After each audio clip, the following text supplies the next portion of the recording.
रिश्ते बढ़िया हैं आपके राविंद्रजीत सिंह के साथ? इतना बढ़िया नहीं है, लेकिन आपको लगता है कि वाकई में अहिरवाल की जो असली शान है या पहचान है वो राविंद्रजीत परिवार है? ये मैं नहीं मानता। बहुत सारे बयान आए आप दोनों के ही। मोहनलाल बड़ौली जी को भी हस्तक्षेप करना पड़ा, शायद उन्होंने बुलाया भी आप दोनों बात। बिल्कुल गलत बात, किसी ने नहीं बुलाया। 2019 में आपकी टिकट कटी, पार्टी ने पता नहीं क्या सोच के मेरी टिकट काटी। 24 में कोई कांग्रेस से बातचीत हुई थी आपकी कांग्रेस में शामिल होने को कांग्रेस से लेके? कुछ आदमी आए थे। वो बेचारे तो हंसी को लेके परेशान है, ये हंसते ही रहते हैं, मुख्यमंत्री कोई काम नहीं फिर करते। क्या रोता रहे मुख्यमंत्री? अच्छा मुख्यमंत्री है, अब एक सीरियस ही बैठा रहेगा तो कोई बात करने का भी मन नहीं करेगा। एक आवाज आपने उठाई कि भाई दक्षिण हरियाणा को सीएम मिलना चाहिए। ये मुद्दा हरियाणा में रहा अहिरवाल में कि भाई हमारा चीफ मिनिस्टर बनना चाहिए। अगर राविंद्रजीत सिंह को पार्टी चीफ मिनिस्टर बना दे, आपको खुशी होगी?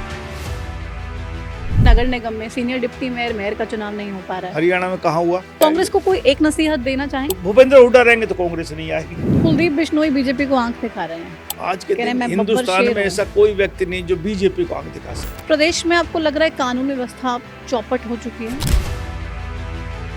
पंच महाग्राम योजना ठीक है, बनने चाहिए नए 5 ग्राम। हाँ, हमने आइडेंटिफाई नहीं किया कि ये बनना चाहिए। जंगल सफारी एक आप लोगों का ड्रीम प्रोजेक्ट आज भी है। गुरुग्राम में रहते हैं तो लग रहा है कि वाकई में उम्र कम हो रही है। अकेला एक मिनिस्टर, एक सरकार इस इन्वायरमेंट को ठीक नहीं कर सकती। ट्रैफिक की चाहे समस्या हो या पानी नहीं है या फिर सड़कों पे पानी भर जाता है, जल भराव की समस्या है।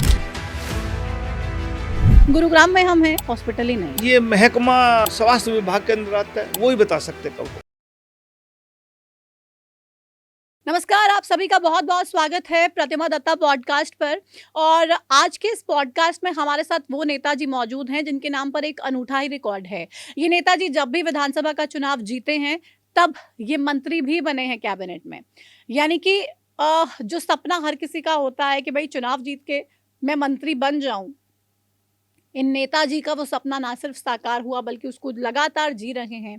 और सबसे युवा मंत्री बनने का रिकॉर्ड भी इनके नाम पर दर्ज है। और गुरुग्राम में रहते हैं, गुरुग्राम की राजनीति करते हैं और दक्षिण हरियाणा आजकल वैसे भी बहुत सारी चर्चाओं में है। तो तमाम सवालों के जवाब हम इनसे लेंगे और सीधे सीधे बात करेंगे प्रतिमा दत्ता पॉडकास्ट में इनके इस जर्नी को लेके और खास तौर पे उन तमाम मुद्दों को लेके जिनके बारे में आपके जहन में बहुत सारे सवाल हैं। आज इस खास एपिसोड में हमारे साथ कैबिनेट मंत्री राव नरबीर हैं जिनके पास अहम विभाग हैं, इंडस्ट्रीज भी है, एनवायरनमेंट भी है, अपने विभागों में कैसे काम कर रहे हैं, हरियाणा की प्रगति को कैसे आगे बढ़ाने का काम कर रहे हैं और गुरुग्राम की राजनीति, दक्षिण हरियाणा की राजनीति में जो ये भूचाल है क्या कभी खत्म हो पाएगा? राविंद्रजीत सिंह वर्सेस राव नरबीर की ये लड़ाई क्या कभी खत्म होती हुई हमें दिखाई देगी? तमाम सवालों के जवाब लेंगे। हमारे साथ इस पॉडकास्ट में मौजूद हैं कैबिनेट मंत्री राव नरबीर जी। नरबीर साहब, बहुत स्वागत आपका हरियाणा न्यूज़ पर। बड़ा इंटरेस्टिंग आपका ये पूरा का पूरा राजनीतिक सफर है। जब पीछे मुड़ के देखते हैं, क्योंकि सबसे यंग विधायक बने, उसके बाद कैबिनेट में मौका भी आपको दिया गया, कैबिनेट मंत्री भी आप बने। कैसे शुरुआत हुई, कैसा सफर रहा? देखो, मेरा राजनीतिक परिवार में जन्म हुआ और ईमानदारी से कहूँ तो मेरी राजनीति में आने की इतनी इच्छा नहीं थी। लेकिन जब मैं छोटा था 20-21 साल का तो मेरे पिताजी की डेथ हो गई। इसलिए लोगों ने ये जोर दिया कि भाई चुनाव लड़। माहौल भी, और चुनाव के माहौल से कोई 3-4 महीना पहले उनकी डेथ हुई थी तो लोगों ने कहा चुनाव लड़ो। मैंने कहा कानूनन रूप से मैं चुनाव नहीं लड़ सकता। 25 साल की उम्र चाहिए कानूनन तौर पे जब आदमी चुनाव लड़ सकता है। फिर लोगों ने कहा अपनी माँ को चुनाव लड़ा लो। तो मैंने कहा हमारी माँ पारिवारिक औरत है और वो चुनाव राजनीतिक नहीं जानती और ना हम लड़ाना चाहते। तो हमारे एक चाचा थे बीच के जिन्होंने शादी नहीं की थी, विजयवीर सिंह जी। हमने उनको तैयार किया। वो शराब बहुत पीते थे, शादी भी नहीं की थी, इसीलिए तो हमने उनके हाथ पांव जोड़े कि मैंने कहा चाचा नहीं, राजनीतिक परिवार है, खानदान खत्म हो जाएगा, राजनीति एक बार चली जाएगी तो आएगी नहीं। और लोगों का भी बहुत दबाव था। तो चाचा ने फिर परिवार की बात मानी, लोगों की बात मानी। चाचा ने कहा ठीक है भाई, सब लोग कह रहे हैं तो लड़ा। तो वो सोना से फिर वो चुनाव लड़े और लोगों ने उनको एमएलए बना दिया। फिर जब 87 का चुनाव आए तो मेरी उम्र 26 साल की होगी।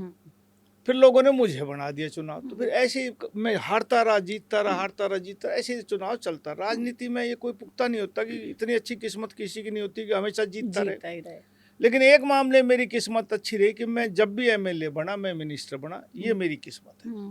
तो ये भी बड़ा मुश्किल से होता है, वैसे तो होता ही नहीं है। नेता चाहते तो सभी हैं कि भाई हम विधायक बन गए, अगर जिस पार्टी की सरकार है उसके विधायक बने जी। तो कैबिनेट में जगह मिल जाए। मैंने तो ऐसे बहुत से विधायक देखे हैं जो अपना जीवन ही अपोजिशन में निकाल के चले गए। बहुत से ऐसे देखे हैं, कोई 4-4 5-5 बार भी एमएलए बने और मंत्री नहीं बन पाए। ये सब किस्मत का खेल है कि राजनीतिक रूप में आते और आपकी पार्टी सत्ता में आती और आपको मंत्री पद का मौका मिलता है। इस मामले में मेरी किस्मत तो मतलब बहुत राव अच्छी रही। नरवीर किस्मत हाँ, के धनी इस हैं। मामले में मेरी किस्मत बहुत अच्छी तो रही। पंडित को कभी अपनी कुंडली दिखाते हैं, पूछते हैं कि भाई कैसी है मेरी ये सभी कुंडली? राजनीतिक लोग ये काम करते हैं, मैं भी थोड़ा बहुत जरूर करता हूँ। करते हैं तो हाँ, मतलब करता हूँ। वो पंडित पहले ही बता देते हैं कि भाई ये जो चुनाव है ये अच्छा जाने वाला है, जीतेंगे, कैबिनेट में नहीं, जगह ऐसा मिलेगी। नहीं है। ये ऐसा बता फिर कोई आदमी चुनाव लड़े ही ना, कि बताएगा तो एक कोई जीतने के लिए। लेकिन बहुत सी बातें बताते हैं, उनमें कुछ ठीक भी होती है। अच्छा, पहली बार जब चुनाव जीते, विधायक बने, मंत्री बने, तब के और अब के राव नरवीर में कितना फर्क देखते हैं? देखो, कोई बहुत लोग जब आया करते तो जब मैं मंत्री बना पहली बार तो लोग कहा करते मेरे से कि भाई राव महावीर वाली बात नहीं है। अच्छा, पिताजी का नाम पिताजी से लेकर कहा कंपेयर करते करते। थे। तो मैं कईयों कहा करता है, यार राव महावीर एकदम कैसे बन जाऊंगा मैं? मेरी 26 साल की उम्र, राव महावीर सिंह 56 साल में गुजरा, आपने उनको आखिरी सालों में देखा है। तो ये 30 साल का सफर एकदम मैं कैसे कर दूं? राजनीतिक में कोई कितना ही हो, रोज कुछ न कुछ सीखता है। तो मैं जो 26 साल की उम्र में तो आज नहीं हूँ, जो आज हूँ वो 26 साल की उम्र में। तो इसलिए ये कहना कि मैं आज परिपक्व हूँ, इंसान 100 साल का हो जाए, रोज कुछ न कुछ सीखता है। तो पहले से परिपक्व हुआ हूँ, सीखा है और जमाना सिखाता भी है। और राजनीति में जो सीखने को आपको 5 साल को मिलता है, मेरे को यकीन है कि आम जीवन, सार्वजनिक जीवन में वो 20 साल में नहीं सीख पाता। तो मतलब पहली बार जब मंत्री बने तो अधिकारी या अफसर या बाकी मंत्रिमंडल के साथी ये सब जताते थे कि भाई बच्चा है? ये ही नहीं पता होता था मुझे ईमानदारी से कि भाई कौन से अफसर को क्या काम करना है। अच्छा। ये डायरेक्टर को करना है या प्रिंसिपल सेक्रेटरी उस टाइम हुआ करते कि इसको काम करना है। तो हमारे एक सीएमओ में अपने वो थे deputy principal secretary R C. Rao ji. ये आप 1987 की बात कर रहे हैं? 87 की बात करूँ। चौधरी देवीलाल जी के डिप्टी प्रिंसिपल सेक्रेटरी थे। हमारे पिताजी के उनके अच्छे ताल्लुकात रहे, हमारी बिरादरी के भी थे। उनका 4th फ्लोर पे दफ्तर भी था। तो हमें कोई काम करने होते तो हम उनके या ट्रांसफ़र का या कोई भी काम, तो हम उनके दफ्तर में चाय पी लेते और उनसे कहते कि साहब ये काम मेरा है, ये आप ये काम करवा दो। तो ये कहते यार उस दफ्तर में ये फला, मतलब सीएमओ में भी अब पता, अब तो महकमे बदल रहे कि ये मेरा महकमा नहीं, मेरे पास ये 8-10 महकमे, 10 महकमे उसके बगल वाले का, मगर ये आप ही पहुँचा देना। तो इतना नहीं ज्ञान था, आहिस्ता आहिस्ता ज्ञान होता चला जाता। सही, हाँ बिल्कुल। तो सबसे बड़ी सीख आपने राजनीति में कब सीखी? राजनीति में बड़ी नहीं, रोज सीखते हैं कि राजनीति में ना, एक तो जमाना बदल गया। पहले गांव में हम राजनीति करते थे तो गांव का मुखिया 1-2 ही आदमी हुआ करते। अब गांव का हर मेंबर जो है वो मुखिया, एक गांव में 2-2 मुखिया भी हो गए। तो राजनीति का स्वरूप बदल गया। अब नौजवानों के हाथ में ताकत आ गई। और आप ये मानो कि जब हम पहली बार एमएलए बने तो कोई ऐसा सरपंच शायद ही कोई होगा जो जवान था। बहुत बुजुर्ग आदमी बहुत बनते थे।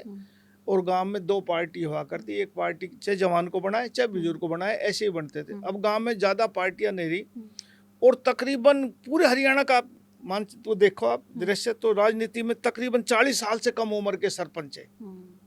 पहले उस जमाने में तो 25 साल का चुनाव लड़ सकता था, अब तो 21 साल का चुनाव सरपंची का लड़ सकता, 18 साल का वोटर है। उस जमाने में मैं भी सरपंच रहा हूँ। नाबालिग 1983 में गांव वालों ने मुझे वैसे अनापोज बना दिया। मैं तो शिमला घूम रहा था और यहाँ आया तो 3 दिन बाद पता लगा गांव वालों ने भाई सरपंच बना दिया। मैंने कहा मेरा क्या मतलब? हाँ। तो मैं गैरतपुर बास गांव, जो हमारा सोना ब्लॉक, अब तो गुड़गांव ब्लॉक में आ गया, जब सोना ब्लॉक का गाँव था, सोना हल्का का था, तो उस समय सरपंच भी रहा हूँ। और एमएलए बनने के बाद जब मैं 86 में एमएलए बना, 87 में, जब मैंने वो छोड़ा। तो मतलब ना विधायक, मतलब ना चुनाव लड़ा आपने, ना कुछ किया, लेकिन लोगों ने अनपोज सरपंच बना दिया जी, मुझे गांव वालों ने चुन के बना दिया। तो फिर आपको पता था कि भाई एक सरपंच को क्या करना चाहिए या ना? मुझे इतनी जानकारी नहीं थी। हमारे एक प्रकाश पंडित जी होते थे जो भोंडसी के थे, अब तो स्वर्गवासी हो गए, वो सेक्रेटरी थे, हमारे पुराने आदमी थे। तो मैंने उन्हीं को सब सामान का कागज पत्र दे रखे थे कि पंडित जी जहाँ मेरे सामान साइन करवाने वहाँ करवा लेना, और जो विकास के काम वो करवा लें। उस टाइम विकास का पैसा भी नहीं होता था गाँव में।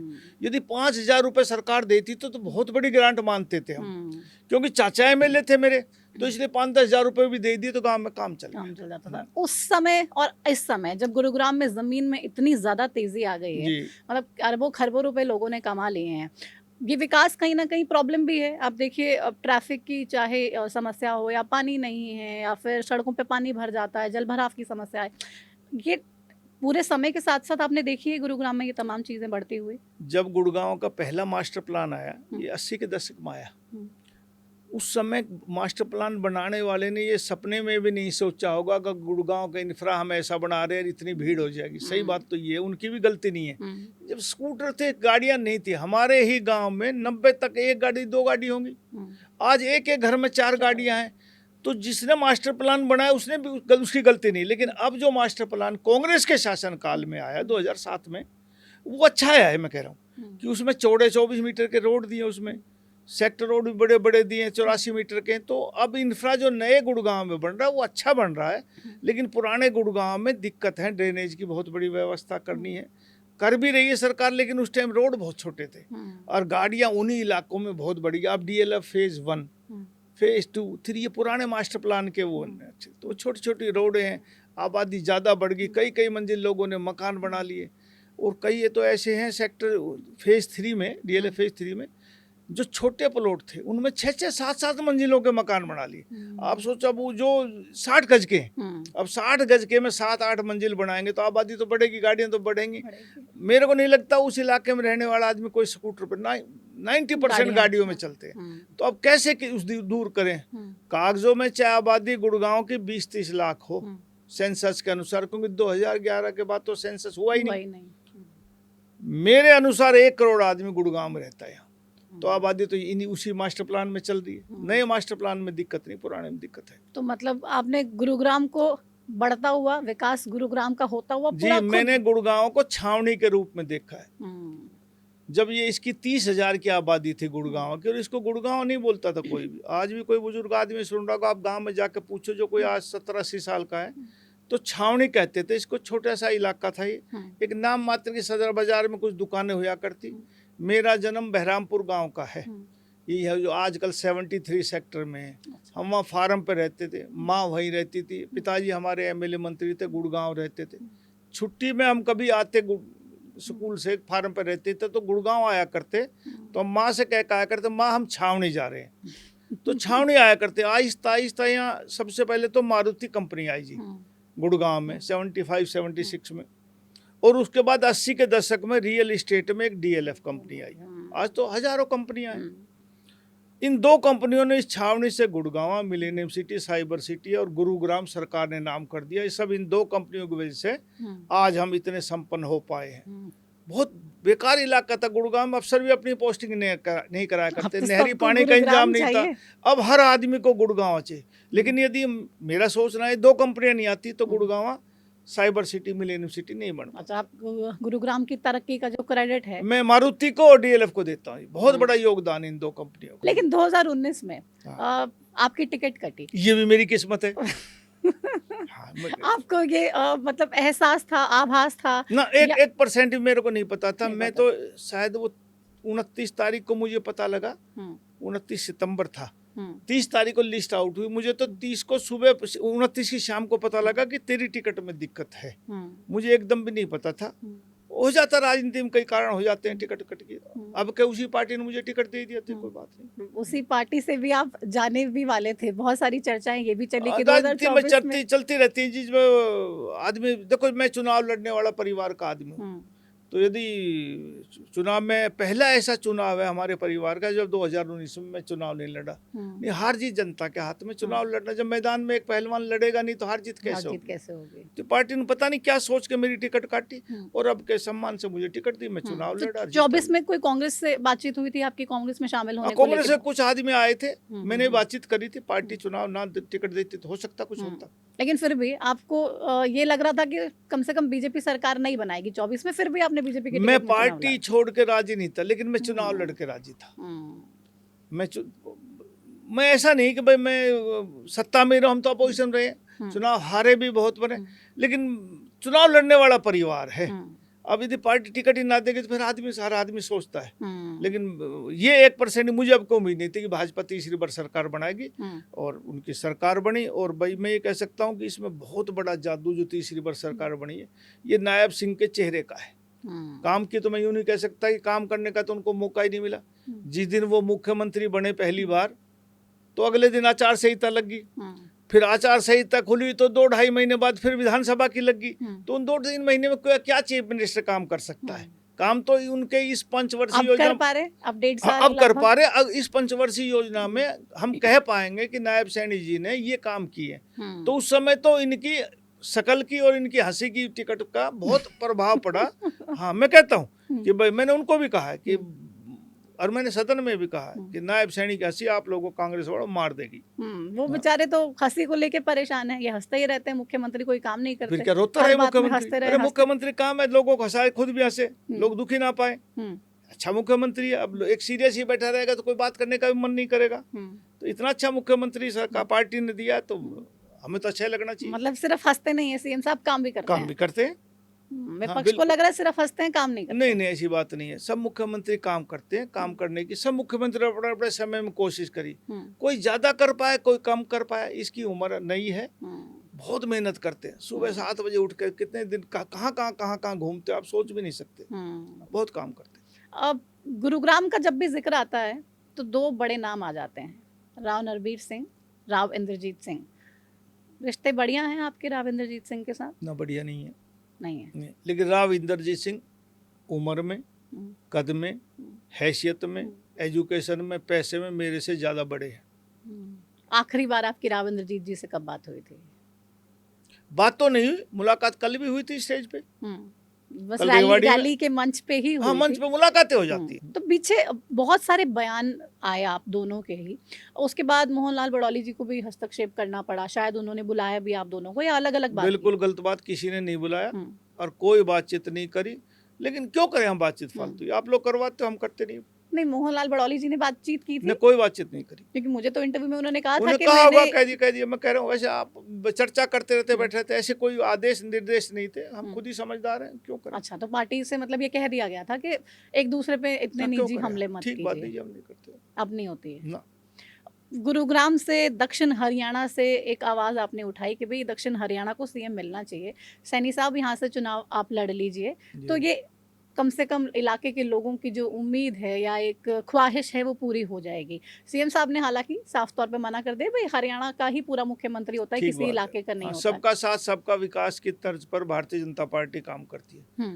लेकिन ये सही है कि हम जब से मैं राजनीति में आया हूँ उससे पहले से भी हमारे एक बार 1967 में राव वीरेंद्र सिंह चीफ मिनिस्टर बने 4-5 महीने के लिए। उसके बाद वो केयर टेकर मुख्यमंत्री रहे कुछ महीने, तो 8-9 महीने की वो सरकार टोटल रही है। 6 महीने होंगे, 3 महीने केयर टेकर रहे होंगे जब मैं छोटा था। 67 की बात है साहब ये। उसके बाद मैं 87 में चुनाव पहला लड़ा, तो सभी पार्टियां, सभी राजनीतिक दल जब घोषणा पत्र को लिखा नहीं जाता तो वैसे ही कह देते थे। तो कहा करते SYL का पानी लाएंगे। चौधरी देवीलाल ने तो 85 में SYL का मुद्दा छेड़ के ही 85 MLA वो लेके आए थे। तो जो भी राजनीतिक दल चुनाव मैदान में आता है वो सभी कहते हैं SYL का पानी लाएंगे, SYL का पानी लाएंगे। एक राजनीतिक मुद्दा हर पार्टी का है। आपकी सरकार भी हर बार बजट में पैसे दे देती है। सभी राजनीतिक दल। अब के बजट में हमने नहीं रखा, न बजट में ना सीएम के घोषणा पत्र में, पहले तो हर बार और बजट में नहीं। हमने जो हमारा वो संकल्प पत्र या हम कहे उसको जो गवर्नर साहब पढ़ते अभिभाषण, उसमें SYL का इस 2026 के उसमें कोई वो नहीं है। इससे पहले मैं बोल सब में होता है, हर तरफ होता ही था, अब क्या नहीं होता। तो लोगों ने सवाल किया, मैंने कहा भाई एक बार बिना करे मांग कर लो। इतने साल से सभी जो दल आए हैं सत्ता में उन सब ने जिक्र किया कि SYL लाएंगे। वो गवर्नर साहब अभिभाषण पढ़ते हैं जो उनको लिखित दिया जाता है। तो मैंने कहा कोई बात नहीं, आपके नहीं दिया तो हो सकता है आपके ना दिया हो तो आ जाए। और दूसरा ऐसा तो नहीं कि SYL पे हाथ पीछे खींच ले हरियाणा। नहीं, ऐसी बात नहीं है ना, ये तो मुद्दा है। और 87 से अब तक नहीं हो तो 2026 में एक साल में क्या हो जाएगा। और ये मुद्दा हरियाणा में रहा अहिरवाल में कि भाई हमारा चीफ मिनिस्टर बनना चाहिए। तो मैंने कहा कि ये जरूर नहीं कि अहिरवाल में सिर्फ अहिर रहते हो, अहिरों की संख्या ज्यादा है, इसको अहिरवाल बोलते, लेकिन रहते 36 बिरादरी के लोग हैं। तो मैंने स्टेज पे कहा कि यार हम बहुत साल हो गए, उम्र 40 साल हो गए राजनीति करते करते, तो भाई कम से कम ये तो कह दें कि भाई हमारा मुख्यमंत्री है।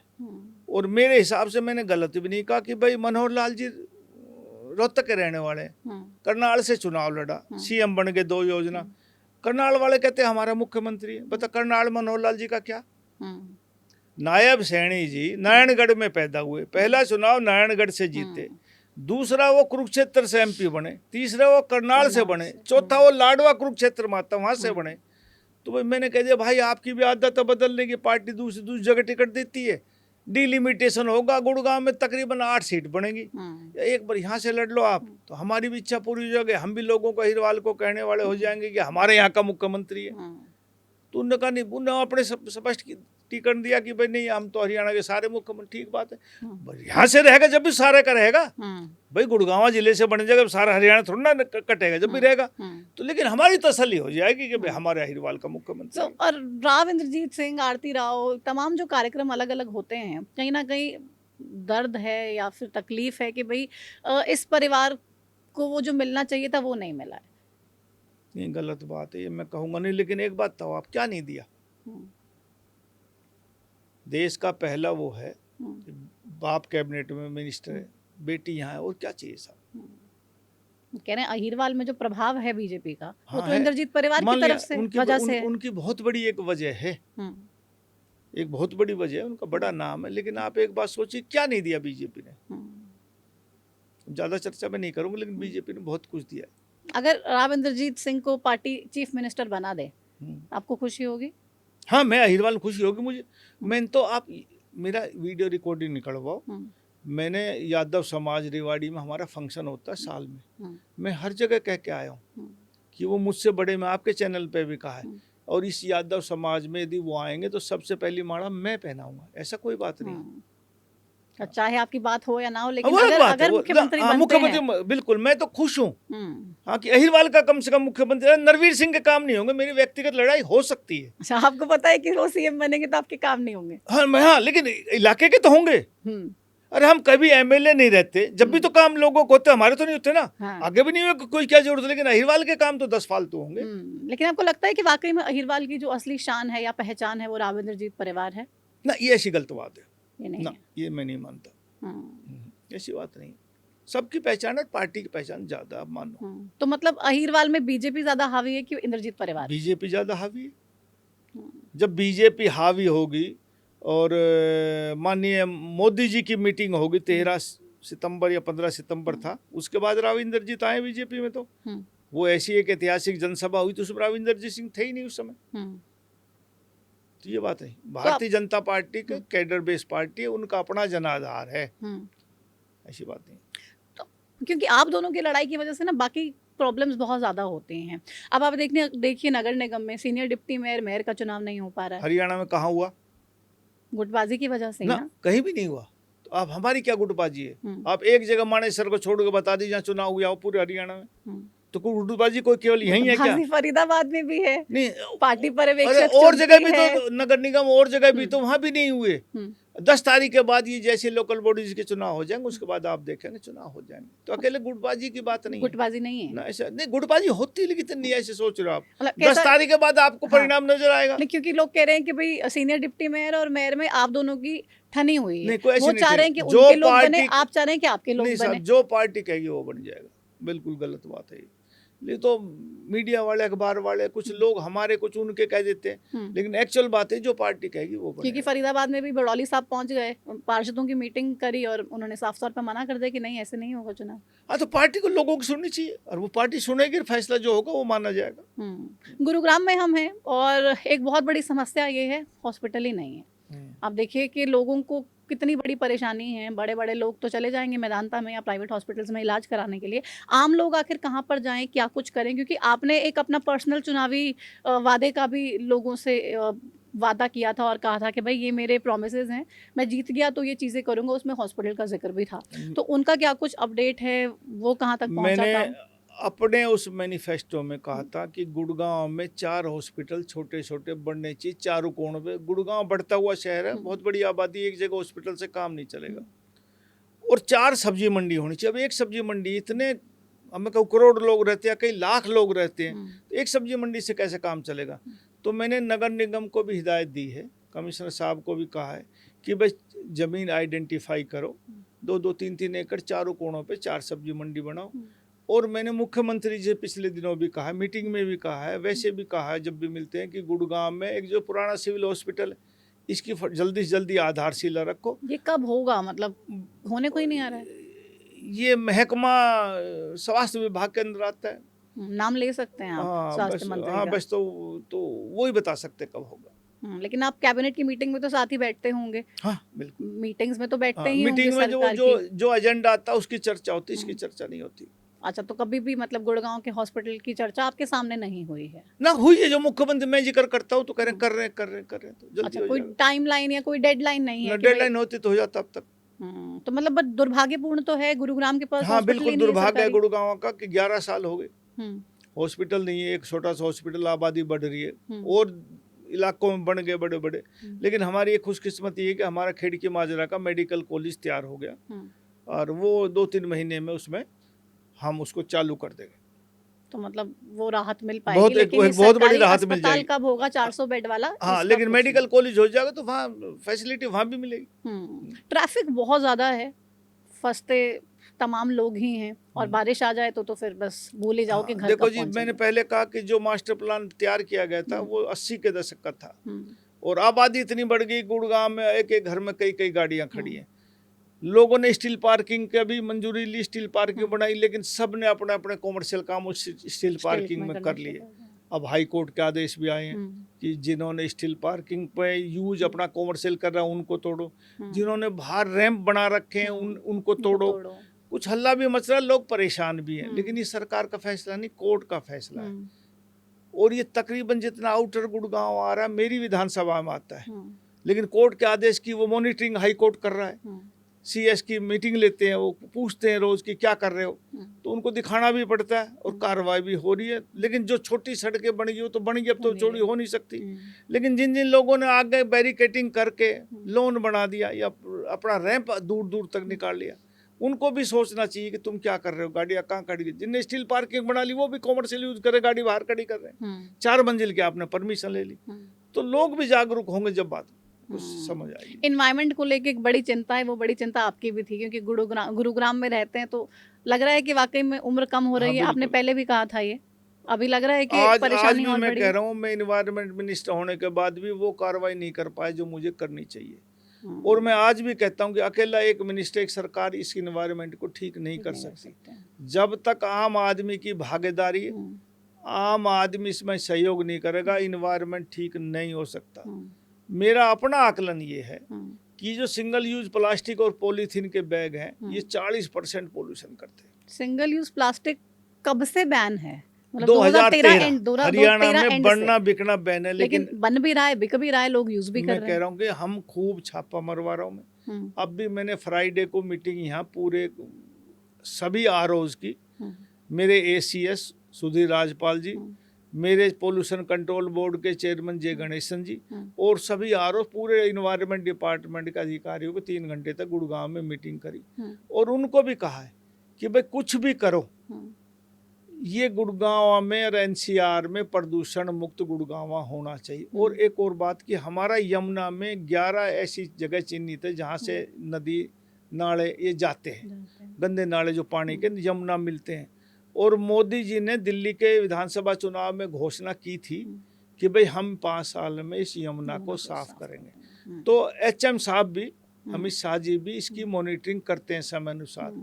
तो हमने कहा है कि कैसे ही करके इसका बीओडी 20 के आसपास लेक का हो, इन सभी लेक का। बादशाहपुर की बीओडी का ही लेवल जो बादशाहपुर ड्रेन है उसका ही 150 के आसपास है। सो जो मेरा विधानसभा है, ऐसे गुड़गांव की ओर का 120 121 ऐसे है। तो हमने कहा कि इन पे चाहे टेल पे उसका एसटीपी सीटीपी लगाओ, जो यमुना में पानी जाएगा वो साफ होकर जाएगा।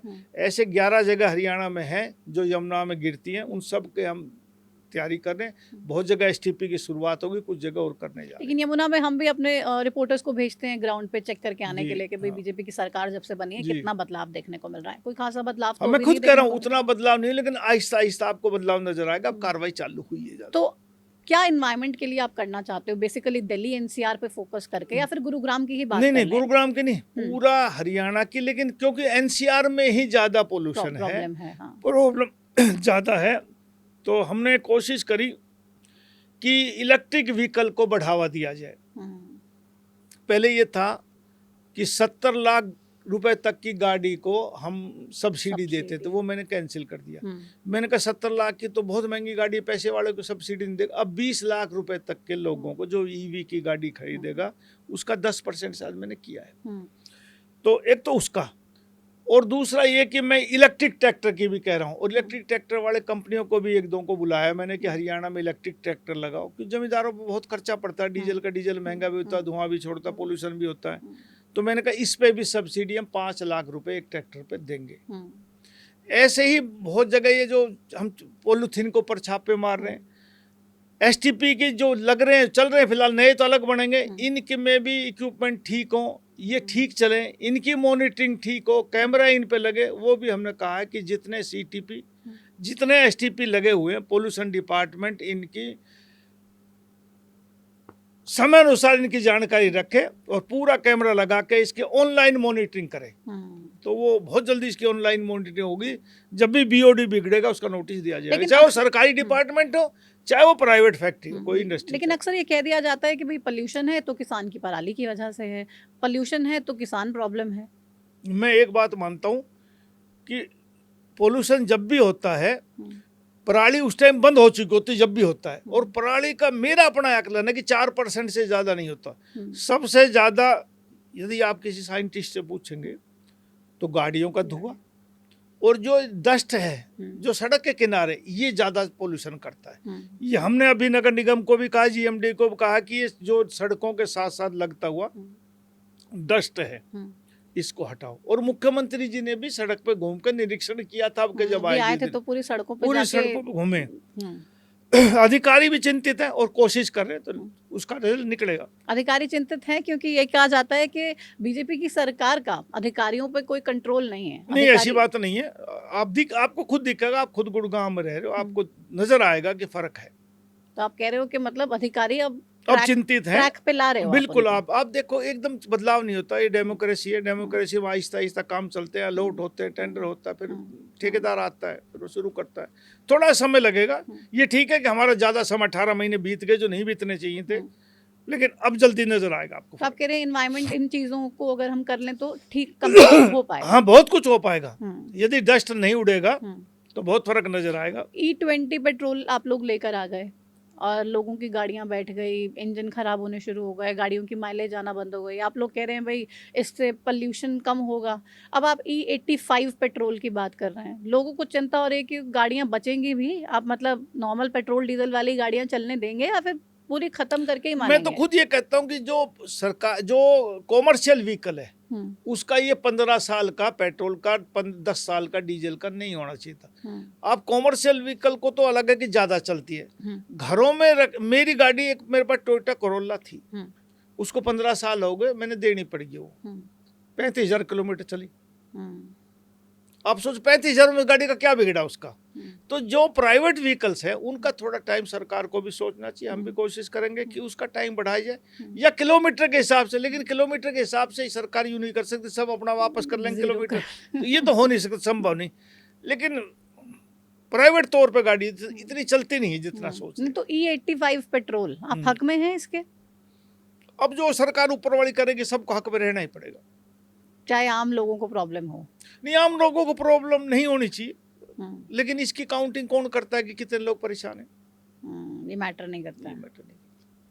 तो आपको लगता है कई बार ऐसा होता है कि आप मदद तो करना चाहते हो लोगों की, पर सरकार के सिस्टम से ऐसे बंधे रहते हो कि मदद नहीं करते? हाँ, होता है, ऐसा बहुत होता है जी। कब ऐसा हुआ, मैं चाहूंगी आप बताइए हमें। जैसे अभी एक लड़का हमारा बीमार था, उसका एक इंजेक्शन आना है 16 करोड़ रुपए का। 16 करोड़ रुपए का? बीमारी का मुझे नाम नहीं पता, लेकिन हमारे स्पीकर साहब है हरविंदर कल्याण जी, उनके हल्के का एक केस है। ऐसा ही एक केस शायद फतेहाबाद का। 2 केस ऐसे लड़कियां हैं जिन पर 16 करोड़ रुपए के इंजेक्शन, गरीब परिवार है। उन्होंने ये चर्चा की कि यार गरीब परिवार है, तो एक शायद उनका माँ बाप शायद पुलिस में भी है, तो पुलिस वालों ने भी अपनी तनख्वाह दी है, तो मैं भी अब कह आया हूँ कि भाई 5-7 लाख रुपए दो। तो ऐसे ही सभी मिनिस्टरों से, एमएलए से कहा कि भाई जो भी दे सकते हो आप देने की कोशिश करो ताकि एक जीवन बच सके। तो कई बार हम चाहते हुए भी नहीं दे पाते, दिक्कत सरकार की तरफ से आ जाती है। कई काम ऐसे होते हैं, हम कई काम चाहते हैं, उसमें कंडीशन लग जाती है, इफ बट हो जाता है सरकार की तरफ से।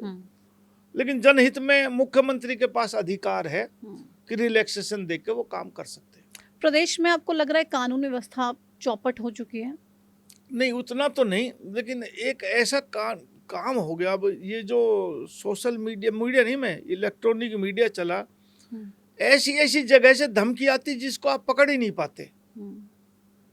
मतलब ये जो साइबर क्राइम इसको मैं कहूँ, ये इतना बढ़ गया कि पता नहीं कौन घर यहाँ से गुड़गांव से ही कर रहा है, और वो दिख रही है घूम फिर के, कहीं दुबई से, कोई वियतनाम से, कोई कहीं बैंकॉक से दिखती है, पता ही नहीं लगता, इतना मतलब तरक्की कर गया ये, तो कैसे पकड़े?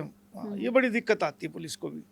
पुलिस के पास ऐसे इक्विपमेंट नहीं है शायद जो एकदम हाथ के हाथ पकड़ ले कि ये यहाँ से आ रहा है। तो मतलब क्योंकि अगर लॉ एंड ऑर्डर सिचुएशन ठीक नहीं होगी तो उद्योग नहीं आएंगे, प्रॉब्लम्स होगी उनको भी कि भाई वैसे मैं आपसे ये कहना चाहता हूँ कि और स्टेटों की बनिस्बत हरियाणा का फिर भी लॉ एंड ऑर्डर ठीक है, और इन्वेस्टर, क्योंकि मैं इंडस्ट्री मिनिस्टर हूँ, इसलिए मैं कह रहा हूँ कि और जगह से लोग यहाँ आना चाहते हैं। लेकिन हमारी एक दिक्कत है सिर्फ हरियाणा में, कि हरियाणा में और स्टेटों की बजाय जमीन महंगी है, जबकि सबसे पहले इंडस्ट्रियलिस्ट को जमीन ही चाहिए। वो जमीन महंगी है, वरना आपका कॉस्ट ऑफ कंस्ट्रक्शन तकरीबन सेम सा ही आता है।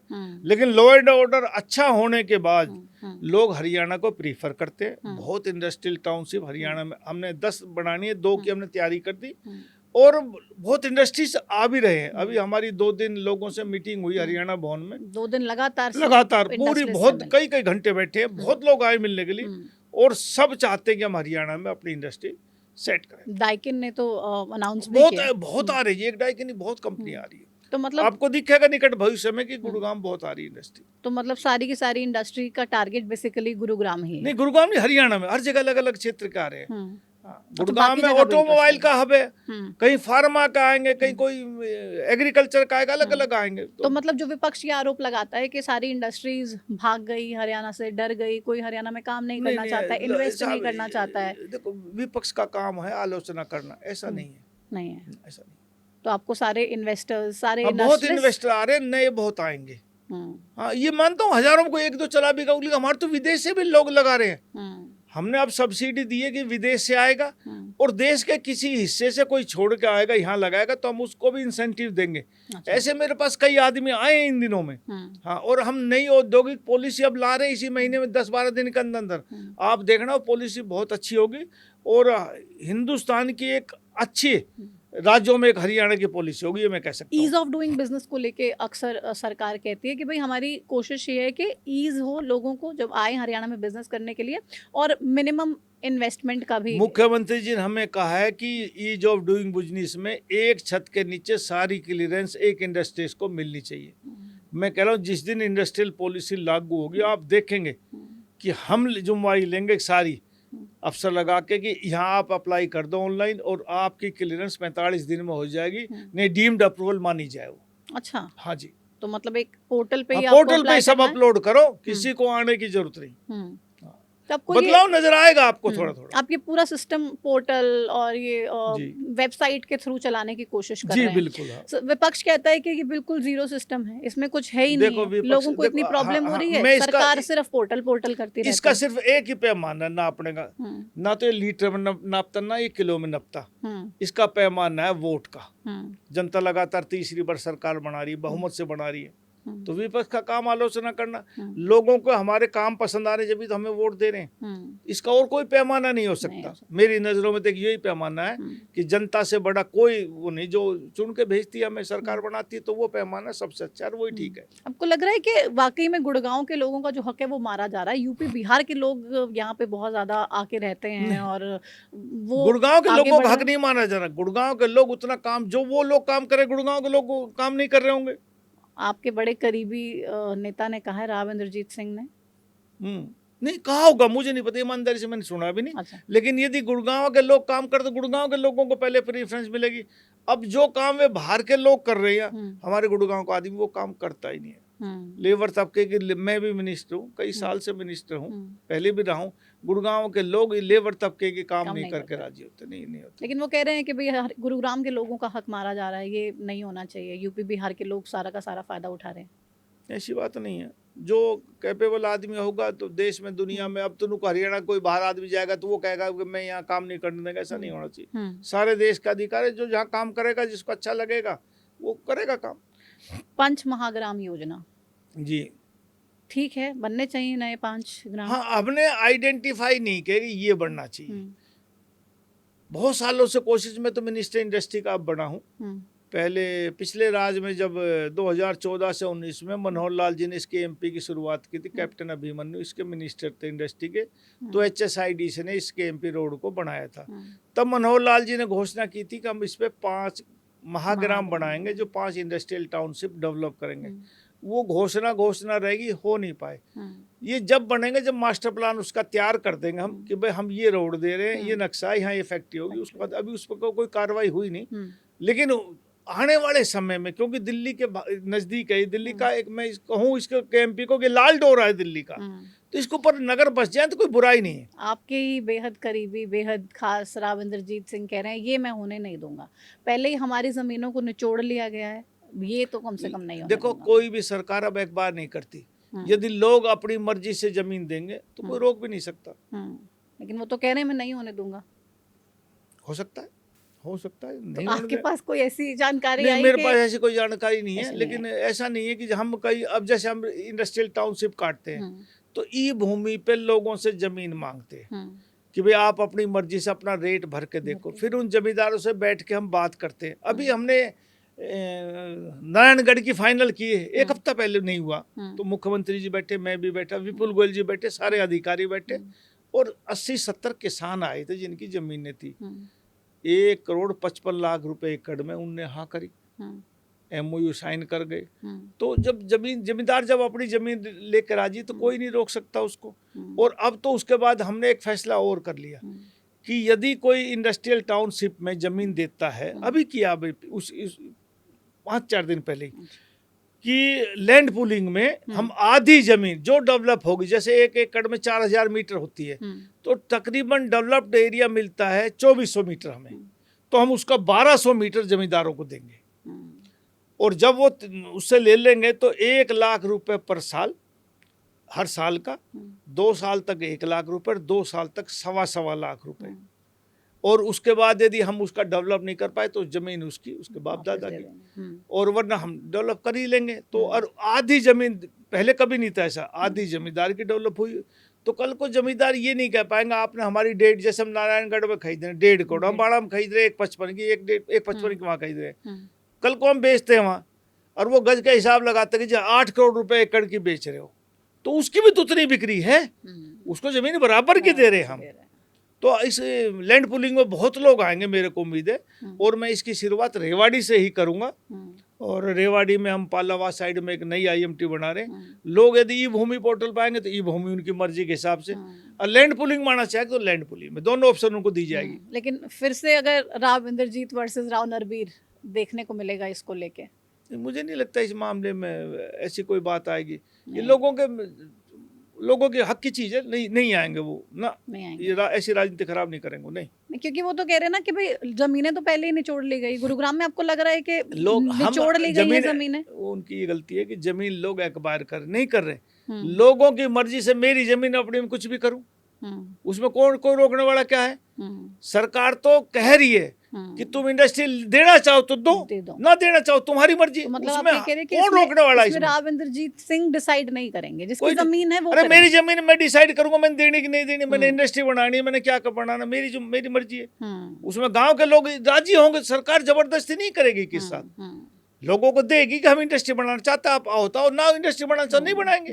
तो इसमें कोई बीच में कोई कौन रोकेगा? ना मैं रोक सकता, कोई और रोक सकता है। तो मतलब वो बोल रहे हैं तो बस मैं भी राजनीति मेरे को नहीं लगता नहीं क्या किस वजह, ना मैंने सुना और मुझे पता नहीं इस विषय में कैसे बोल रहा हूँ। ठीक है। जंगल सफारी एक आप लोगों का ड्रीम प्रोजेक्ट आज भी है, आज है। हाँ। लेकिन कोर्ट से तो नहीं, कोई नहीं, हो जाएगा, रुकावट है, हो जाएगा। तो मतलब कोर्ट को मैनिपुलेट करेंगे या कोर्ट में, क्योंकि कोर्ट में अपनी बात रखेंगे।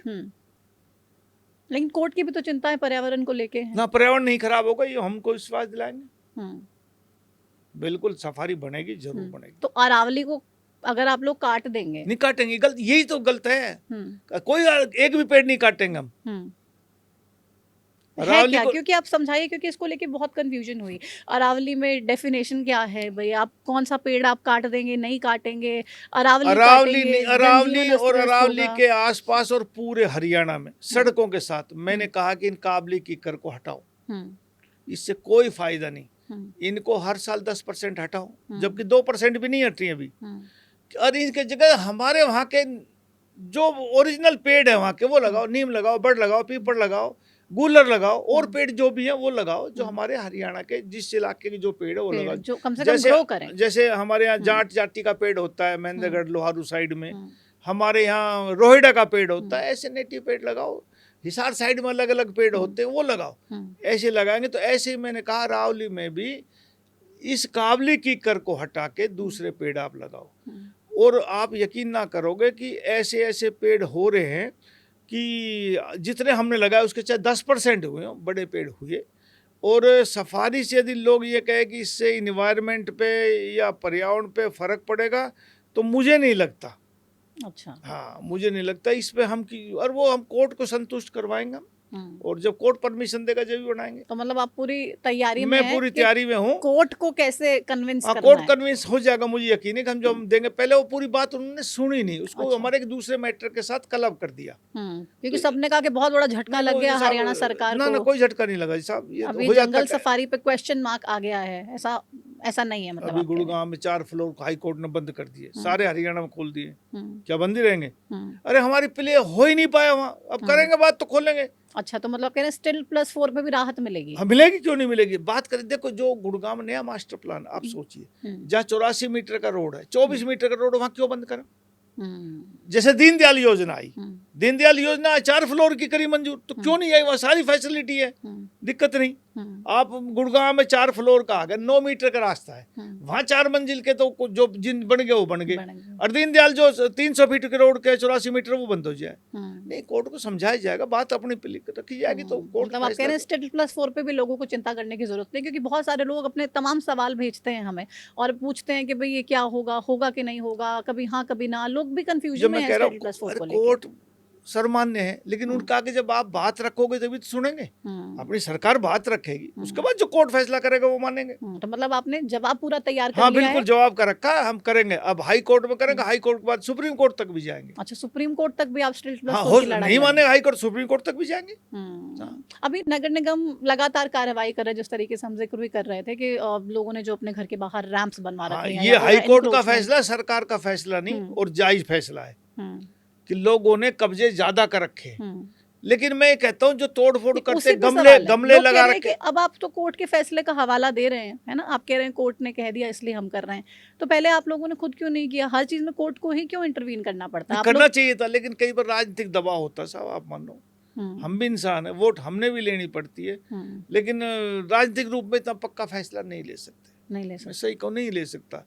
हमसे पहले भी हुँ, सरकारें आज तो बनानी है, हुँ, उन्हें क्यों नहीं लिया? हुँ। नहीं, राजनीतिक आदमी दबता है वोट के पर। डेमोक्रेसी में सबसे बड़ी दिक्कत यही है।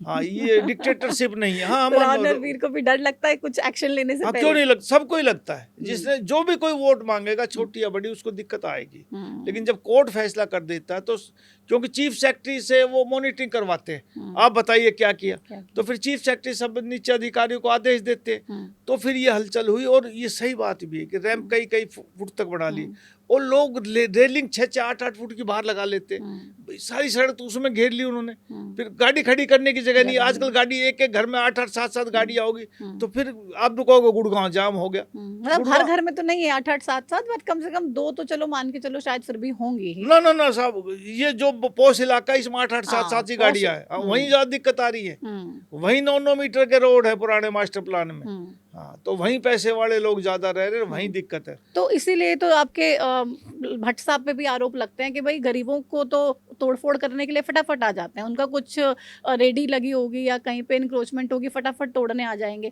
अमीरों पे जब कोई एक्शन लेना होगा, तो फिर इंतज़ार करना पड़ेगा कोर्ट के ऑर्डर का। नहीं, ये जो हमारे अमित मंडोलिया जी हैं, हुँ, उनको प्राइवेट कॉलोनी के वे डीटीपी है, हुँ, जो प्राइवेट लाइसेंस्ड हुँ, कॉलोनी है, उनमें हुँ, वो तोड़फोड़ वो कर सकते हैं। हुँ, और ज़्यादातर फिर हमने नोडल अधिकारी इसको भाट भट्ट साहब को आर.एस. बना भट्ट। रखा। हुँ, और भाट साहब ने कई जगह कम से कम भी मेरे ख्याल से 100-200 एकड़ जमीन सरकार की कब्जे वाली छुड़वाई भी है।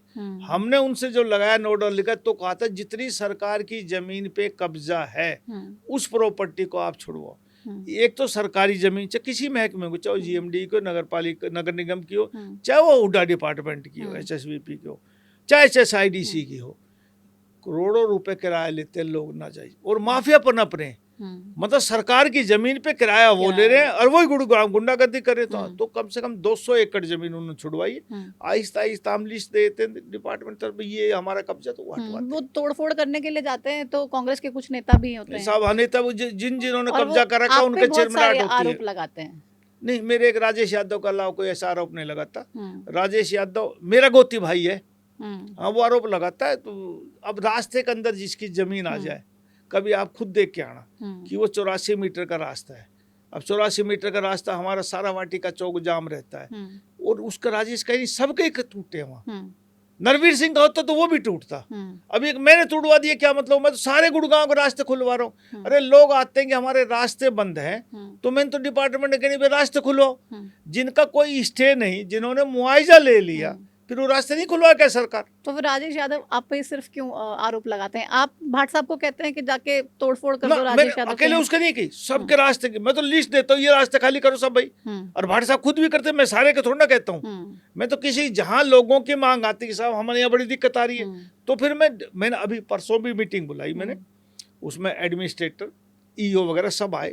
जहाँ जहाँ पॉइंट रुके हुए थे कि साहब ये अखबार नहीं हुई, तकरीबन 250 एकड़ जो मेरे को बताएगा, छोटे छोटे चंक है। किसी ये यहाँ से रोड निकलना एक बार न हुई, उन्होंने चंडीगढ़ भेज दिया। मैं मंगलवार को मुख्यमंत्री जी कह के उनको निकलवाऊंगा कि इनको एक बार करो, कि रोड ही रुक गए बीच में। तो ऐसे जो रोड एक बार कर चुके, जिनकी पेमेंट दे चुके, उनमें मकान यदि बन रहा है कच्चा पक्का, या किसी ने अपने शेड बना के, तो खाली कराने का हमारा दम नहीं बढ़ता क्या? तो आपने तो कोई इलीगल इंक्रोचमेंट कहीं नहीं कही हुई? कोई एक भी बता दे। मैं तो सबसे ज्यादा खिलाफ हूं इस इंक्रोचमेंट के, दिली तौर पर। कभी नहीं चाहता, ना किसी को बढ़ावा देता कभी भी, चाहे मेरा कितना ही नजदीक हो, मैं बढ़ावा नहीं देता। शुभ चिंतक आपका ही नाम बार बार लेते रहते हैं। हाँ देखिए, वो बस अब राजनीति भी होता है, देते तो क्या करे। तो मतलब ये राजनीति से प्रेरित है। मॉनसून सर पे है, हालांकि थोड़ा सा समय है, लेकिन फिर भी कम से कम आहट तो हो ही चुकी है। आप लोगों की तैयारी पूरी है? इस बार गुरुग्राम नहीं, गुरुग्राम में पिछली बार की बनिस्बत बहुत कम पानी जल भरा होगा। देखो, मैं एक बात कहता हूँ हमेशा हर चैनल पे जहाँ भी बुलाते हैं कि देश में एक भी ऐसा शहर नहीं है जो 50 mm से 1 घंटे में बारिश हो और झेल जाए, कोई भी शहर नहीं है। अब गुड़गांव में एक बार 133-31 या एक बार 115 mm बारिश 1 घंटे में पड़ेगी, तो जल भराव जरूर होगा और जल निकासी आहिस्ता आहिस्ता होगी। गुड़गांव में यदि फिर 100 mm एकदम बारिश पड़ेगी, कुछ जगह बारिश जल भराव कर सकती है, लेकिन उसी टाइम जाके आप रिपोर्ट करने लग जाए तो मैं मानता हूँ जल भराव होगा। लेकिन 158 जगह हमने चिन्हित की पिछली बार, उसमें से बहुतों पे काम कर दिया हमने, कुछों पे काम चल रहा है। बड़ी बड़ी हम ड्रेन बना रहे हैं, उनकी सफाई कर रहे हैं। कई जगह लिंक ही नहीं थी ड्रेन, वो लिंक उनका आपस में जोड़ा है, तो मुझे लगता है आपके कम जल भरा होगा। कम होगा, लेकिन आप लोगों की तैयारी पूरी है। अंडरपास में जैसे पूरा भर जाता है पानी से। जैसे आप नरसिंहपुर जाओगे, आप नरसिंहपुर में हाईवे सब जाम वहीं लगता है। हमने 15-15 मीटर जमीन खाली करवा ली। अब देखो, सबने अपनी दीवार तोड़ के रेलिंग अंदर लगा ली है। अब मैं अभी रोड को चौड़ा कर रहा हूँ 15 मीटर और 50 फुट। पहले भी वहाँ सर्विस लाइन है, अब उसके नीचे मैं एक ड्रेन बनाना चाह रहा हूँ, लेकिन आज शुरू कर दूंगा, 2 महीने वो होगी नहीं कंप्लीट, फिर टाइम खराब हो गया। अब उन सबको कहा था कि हटा लो, उनने कहीं 15 दिन, अब लग गए 2 महीने इस बात में। उन हटाता अपने आप प्यार से हटा ली, कोई किसी ने कोई जेसीबी नहीं भेजी, लेकिन सब इंडस्ट्रियलिस्टों ने अपने हटा ली। अब मैंने कहा भाई तुम इसको रोड को देखो और उतनी नहर के लिए छोड़ दो जो इसको बाद में हम काम कर लें। तो थोड़ा टाइम तो लगेगा, लेकिन बहुत काम चल रहा है। और गुरुग्राम से सोना जाना हो तो बंदा फिर भी 10-15 मिनट में पहुंच जाएगा। 17 मिनट में राजीव चौक से आप सोना पहुंचते हैं। लेकिन राजीव चौक से अगर आपको वाटिका चौक जाना होगा तो बहुत देर लगती है। 40 मिनट लग मैं इसमें हर जगह अपनी गलती मानी है। ये बादशाहपुर एलिवेटेड मैंने ही बनवाया था, तो एग्जिट देना चाहिए, लेकिन मैंने उस टाइम गलती कर दी, मैंने डीपीआर नहीं देखी। आई थी मेरे पास क्योंकि मैं पीडब्ल्यूडी मिनिस्टर था, लेकिन मैंने देखी नहीं। अब उसका मैंने अपनी गलती का सुधार किया है कि जो अब दूसरी डीपीआर बनाई हमने, एसपीआर और एक्सटेंशन रोड को सारे को एलिवेटेड बना रहा हूँ, और एसपीआर NH 48 से वाटिका चौक तक उसका टेंडर भी खुल गया, और इस पे लूप भी बना रहे ऊपर ऊपर। अच्छा। हाँ, सारा वहां से जैसे हमारा द्वारका एक्सप्रेसवे है, पिलर पे आया है एलिवेटेड, ऐसे ही घाटा तक जाएगा।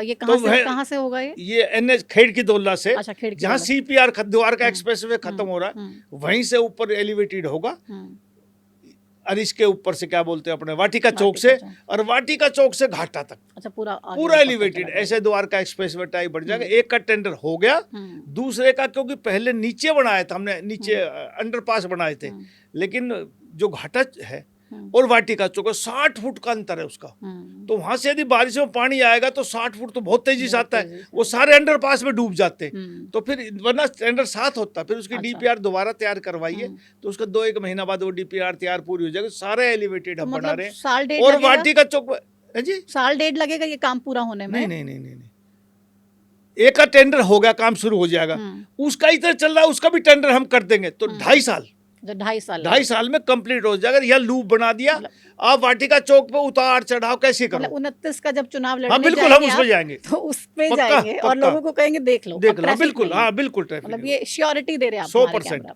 बिल्कुल, तो ये राहत कम से कम मिलेगी। हाँ बिल्कुल मिलेगी। लेकिन दिल्ली से गुड़गांव से दिल्ली जाना हो तो राहत का कोई स्कोप नहीं, इसका भी कर रहे हैं साहब। इसका क्या कर रहे हैं? इसका हम एक नया जो नेल्सन मंडेला से, और इसमें अपने क्या बोलते हैं बायोडाइवर्सिटी पार्क में एक रास्ता ला रहे हैं। अच्छा। गडकरी जी से भी इस बारे में संबंध में चर्चा हुई, NHI के चेयरमैन से भी हुई है, और 2 काम मैं और करवा रहा हूँ। एक तो हीराउंडा चौक से एलिवेटेड, उमंग भारद्वाज चौक जो पहले नीचे कर रहे थे उसको एलिवेटेड मंजूर करवा रहा हूँ। अच्छा। दूसरा, एक हमारे अब आप आते हो गए सोना से, तो दिल्ली की तरफ मुड़ना हो तो सबसे ज्यादा जाम लगता है, कभी भी देखो मैं रोज निकलता हूँ, तो वहीं से एलिवेटेड उठा के और गुड़गांव के इधर से ऊपर से ले जाकर इस दिल्ली वाले रोड में एलिवेटेड डाल देंगे कि किसी को रेड लाइट या पुलिस वाले के सारे रुकना ना पड़े।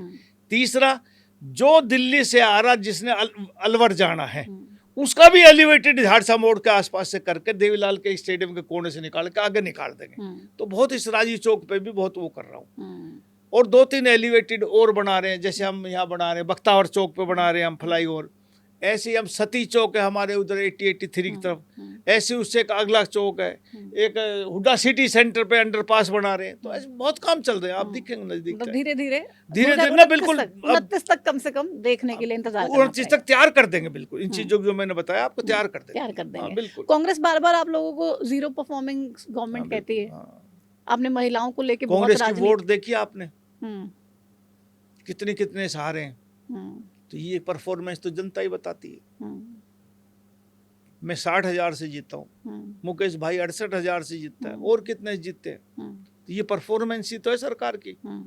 और क्या पैमाना, कोई थर्मामीटर तो है नहीं इसका नापने का। अरे 3 बार लगातार भाजपा की सरकार है, 4थी बार आने को तैयार है, तो फिर बताओ और पैमाना क्या है? तो अपोजिशन वाले जिंदा रहने के लिए, लोगों में घूमने के लिए, और क्या कहेंगे? 4थी बार भी आप कह रहे हैं सरकार आने को तैयार है, 100% आएगी।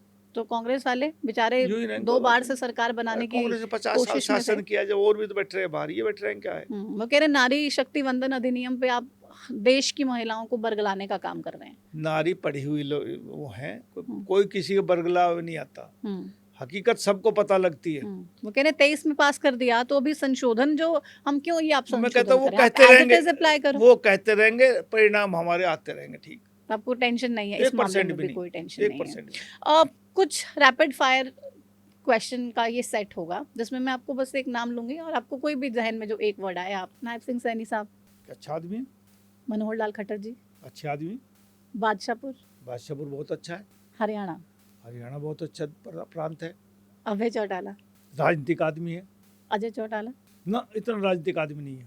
PWD विभाग हरियाणा में अच्छे काम किए, इसमें अच्छे PWD मेरे समय में अच्छे काम हुए थे, अब थोड़े बहुत ढीले चल रहे, आहिस्ता आहिस्ता अच्छे हो जाएंगे। राव इंद्रजीत सिंह, मेरे व्यक्तिगत संबंध अच्छे नहीं है, उम्मीद है कभी होंगे, भविष्य की कोई कल्पना नहीं कर सकता। राव नरबीर के लिए हरियाणा मेरी मातृभूमि है, इससे अच्छा प्रदेश कौन क्या हो सकता है। आपको जो अभी तक लोग सर माथे पे बिठाते आए हैं, हमेशा प्यार देते आए हैं, अपना आशीर्वाद देते आए हैं, उन तमाम लोगों को क्या एक वादा करना चाहेंगे आप? मैं कभी भी चुनाव में वादा नहीं करता। मैं ये कहता हूँ जो शक्ति मिलेगी वो आपके हित के ऊपर खर्च करूंगा। और लोगों को ये विश्वास होता है नरवीर सिंह व्यक्तिगत फायदा नहीं उठाएगा, जो बात होगी काम करने की उतने की हाँ भरेगा, उतने में भरता हूँ, उतने में ही आप भरते हैं। मानेसर मानेसर क्या जी? मानेसर को जहन में सोचेंगे तो क्या दिमाग में आएगा कुछ? मानेसर आने वाले समय में यदि डिलिमिटेशन हुआ तो नई विधानसभा बनेगी। सब डिवीजन अब है ही, नगर निगम अब वहाँ है और डेवलपमेंट खूब चल रहा है। और इंडस्ट्रियल हमारी IMT है। मानेसर नगर निगम की मेयर से आपका मतभेद? नहीं, मेरा नहीं मतभेद, मेरा मतभेद तो होता, लेकिन पार्टी ने उनको टिकट नहीं दिया। हमने पार्टी को ने जिसको टिकट दिया उसकी मदद करी, वो इंडिपेंडेंट जीती। तो जब पार्टी ने जिसको टिकट दिया हमने उसका, हमारा धर्म बढ़ता तो उसकी मदद करी। तो जब जिसकी खिलाफत करेंगे वो खिलाफ तो हो गई। लेकिन अब बीजेपी में आ गए हैं, आगे तो कोई बात तो स्वागत है। हाँ, सब जो पार्टी ने फैसला कर दिया सबका तो स्वागत। आपसे मुलाकात हुई? नहीं, मेरी मुलाकात नहीं हुई। टाइम नहीं मांगा उन्होंने आपसे? ना, जिक्र भी नहीं, जिक्र नहीं किया है। तो खुश हैं उनकी ज्वाइनिंग से? ना, नहीं। तो पार्टी को बताया? पूछेंगे तो बताएंगे। अभी पूछा नहीं। तो अब निकाय चुनाव हैं, क्या जी। लग रहा है बीजेपी का भविष्य? बीजेपी का भविष्य अच्छा है। अच्छा है। हाँ, बीजेपी का तो अब तो सरकारें हैं। जब सरकार नहीं थी, जब भी नगर निगम में बीजेपी का होल्ड होता था। जब नगर निगम नहीं थी, पालिकाएं थी, बीजेपी सब जगह बीजेपी जीते। तो मेयर आपके? हाँ बिल्कुल, बीजेपी का, भाजपा का ही मेयर बनेंगे। तो कोई कांग्रेस? देख लेना चुनाव का नतीजा। कांग्रेस को कोई एक नसीहत देना चाहेंगे आप? ना, कांग्रेस समझदार है अपना आप, ठीक है, लग रहा है समझदारी, क्योंकि इतने सारे गुट जैसी वो समझदारी करे ऐसी करते रहो, हमारा काम चल जाएगा। हाँ, सही बता रहा हूँ, बस ऐसे ही चलते रहो, बहुत बढ़िया है। तो मतलब वो बटे रहे, कटे रहे, आपस में लड़ते रहे? भी लड़ते रहेंगे। हमारे समझाने से देखो कोई नहीं समझता। गिर गिर के ठोकर खा खा के आदमी सुधरता है। तो कांग्रेस का मुझे अभी लगता नहीं कि ठीक है, परमात्मा ही कुछ कर दे तो रोक नहीं सकते। जनता तो नहीं ला रही, गिर भी रही है, ठोकर भी खा रही है, बस समझ ही नहीं आ रहा है। समझ नहीं आ रही आपस में। हाँ, तो बस मैं कह रहा हूँ ये परमात्मा ही कोई हमसे नाराज हो जाता अलग बात है, वरना कांग्रेस को हालात नहीं, कोई हालात नहीं है। तो कांग्रेस की गुटबाजी आपको लगता है कभी खत्म होगी? देखो, कोई अच्छा ऊपर डिक्टेटर टाइप इनका पार्टी में आ जाए, लेकिन उसकी ताकतवर राजनीति में जिसके नाम पे वोट है वो होता है जी। अब कांग्रेस में वो ऐसा आदमी रहा नहीं, इसलिए क्षेत्रीय लोग पनप गए। जब तक आप पुराने जमाने में देखो, राजा वो मजबूत था जो दिल्ली में तगड़ा था। आहिस्ता दिल्ली की पकड़ कमजोर होती गई, क्षेत्रीय पनपते गए। तो अब ये जो हरियाणा में ये यूं पनप रहे हैं कि दिल्ली की पकड़ कमजोर है। तो कांग्रेस में हरियाणा के जो सबसे मजबूत नेता हैं वो भूपेंद्र सिंह हुड्डा लगते हैं आपको? जी हाँ, हैं आज हैं। हाँ हैं, लेकिन आप एक कहावत सुनो कि इस चुनाव से पहले जब भी कोई जिक्र आता था कांग्रेस का, बोले हरियाणा में कांग्रेस कुछ नहीं है, जो कुछ है वो भूपेंद्र हुड्डा जी हैं, यही कहा करते कि भूपेंद्र हुड्डा नहीं तो कांग्रेस खत्म है। आज वही लोग रहते हैं कि कांग्रेस, जब भूपेंद्र हुड्डा रहेंगे तो कांग्रेस नहीं आएगी, वही लोग कहते हैं हमसे। तो कितना बदलाव हो गया। तो आपको लग रहा है कि भाई कांग्रेस इसीलिए ही अनस्टेबल है? मैं ये मानता हूँ कि ये ठीक करें लोग, जो देखो लोग ही परमात्मा है। प्रजातंत्र में लोग ही फैसला करते हैं। जो लोग ये कहा करते कि कांग्रेस है तो हुड्डा है तो कांग्रेस है, वरना कुछ नहीं, वही लोग आज हमसे आके कहते हैं कि जब तक हुड्डा रहेगा कांग्रेस नहीं आएगी। हरियाणा का सबसे बेहतर मुख्यमंत्री? देखो, समय अनुसार सारे सबने अच्छा काम किया। अपने समय में 68 से 75 तक चौधरी बंसीलाल ने हरियाणा का निर्माता कहलाया। वो हम तो छोटे थे, लेकिन उस टाइम की अचीवमेंट देखो आप, गांव में बिजली पहुंचाना, पानी पहुंचाना, सड़क पहुंचाना, एक बहुत बड़ी अचीवमेंट थी हरियाणा की। उसके बाद चौधरी देवीलाल ने पेंशन लागू करी, वो आम आदमी के नेता रहे, आम जमींदार, हर वर्ग के लोगों को। उस पर कभी जात बिरादरी का आरोप नहीं लगा। बाकी सब पे जात बिरादरी का आरोप लगे, लेकिन काम सबने किया अपने समय में। कोई ज्यादा कर जाता, कोई कम कर जाता, नहीं है। तो मतलब बीजेपी का भी आपको कुछ बेहतर लग रहा है मुख्यमंत्री में, जो उन्होंने अच्छा काम किया? नायब सैनी अच्छे मुख्यमंत्री मैं कह रहा हूँ। मनोहर लाल जी ने नई पॉलिसी ला के हरियाणा को अच्छा रास्ता दिखाया। एक जो योग्यता के आधार पर नौकरी दी जा रही है, और एक ट्रांसफर पॉलिसी, ये मनोहर लाल जी की कमाल की अचीवमेंट थी। हम भी नाराज थे, उन्होंने कहा योग्यता के आधार पर नौकरी दूंगा, तो हम भी कहते थे बड़ी मुश्किल से कई सालों में MLA मंत्री बने, अब हमारे ही नहीं लगेंगे तो कैसे काम चलेगा। तो आपके पास भी लोग पर्ची लेके आते थे? खूब, पहले हमेशा चलता है। ये मनोहर लाल जी ने शुरुआत की कि भाई नहीं, योग्यता का आधार पर नौकरी लगाएंगे। वही अचीवमेंट बन गई बीजेपी की। और उसी वजह से तीसरी बार सरकार आ गई। तो जो चीज़ पार्टी ने करी वो अच्छी करी। तो मैं मानता हूँ मनोहर लाल जी की ये एक तो ट्रांसफर पॉलिसी कि 3 साल के बाद हिलाया जाएगा, और एक योग्यता के आधार पर नौकरी, ये बहुत बड़ा अचीवमेंट है। कुलदीप बिश्नोई बीजेपी को आंख दिखा रहे हैं। आज के दिन हिंदुस्तान में ऐसा कोई व्यक्ति नहीं जो बीजेपी को आंख दिखा सके, ऐसा कोई व्यक्ति नहीं है। वीडियो जारी करके बकायदा 3-4 मिनट भड़ास निकाली अपनी। भड़ास कोई निकाल दो, आंख नहीं दिखा सकता। भड़ास तो आदमी कोई भी निकाल देगा। आप लोग कह रहे हैं कि भाई हमने ऑनलाइन पॉलिसी लाके चीजों को ट्रांसपेरेंट कर दिया, लेकिन विपक्ष ये कहता है कि सबसे ज्यादा भ्रष्टाचार आप ही की सरकार में होता है। फिर हमें लोग तीसरी बार क्यों बनाया? जो ये लोग आरोप लगाते हैं वो भ्रष्टाचार के कारण ही गए हैं। लोगों ने उनको उखाड़ के फेंक दिया। ये आपके सामने है। प्रजातांत्रिक प्रणाली में सबसे बड़ा पैमाना वोट का है, इससे ज्यादा बड़ा पैमाना कुछ नहीं। उस तरह पैमाने में हम 3 बार खरे उतरे हैं। तो आपको लग रहा है कोई भ्रष्टाचार नहीं है? पुलिस विभाग में भी नहीं है? नहीं है, कहीं पे भी नहीं है। अब नहीं है, और थोड़ा बहुत होगा तो मामूली नजरअंदाज हो जाता है, कभी दिखता भी नहीं। लेकिन मैंने एक बात बताता हूँ कि मैंने 2014 में अपने घर पे एक बैनर लगा रखा था कि कोई अधिकारी रिश्वत ले तो मेरे से लेके दिया हो, मैं अपना आप अपने मंगा लूंगा। कोई आदमी नहीं मेरे से लेके दिया। हाँ, मेरे से लेके दिया हो। कई आदमी कहते हैं कि जी मेरा काम नहीं होता, होगा पैसे से होगा। तो मैंने बाकायदा बोर्ड लगा रखा था, पूछ लो मेरे हल्के में, कि भाई तुमसे जितने मांगे 1 लाख 2 लाख 10 लाख मेरे से ले जाओ, अपना काम करवा लो। जब तुम्हारा हो जाए तो मुझे बता देना कि मैंने इतने पैसे उसको देखा हूँ, तुम्हारे काम हो गए ना, जाओ मैं अपना मंगा लूंगा। तो ऐसा कोई आया? एक भी नहीं आया। मैंने पूछा कि भाई क्यों नहीं आते? नवल जी रोज काम पड़ते।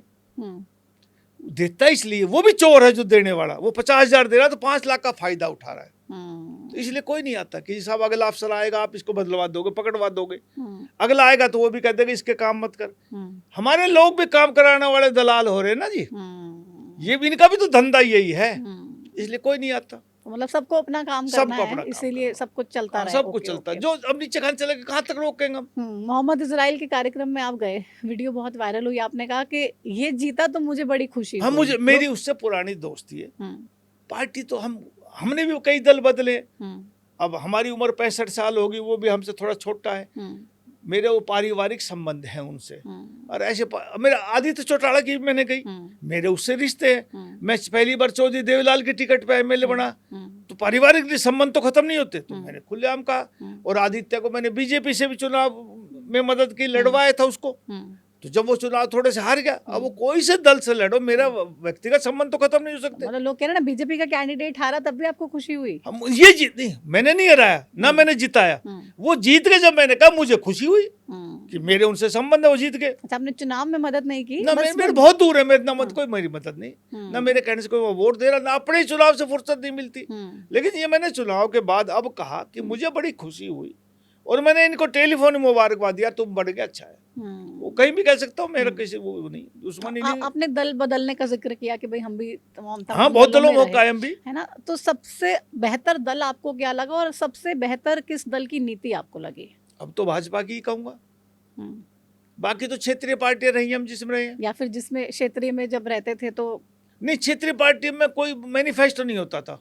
वो एक सिंगल आदमी का मैनिफेस्टो होता था, एक आदमी के गीत गाने पड़ते थे, वो आदमी खुश तो खुश।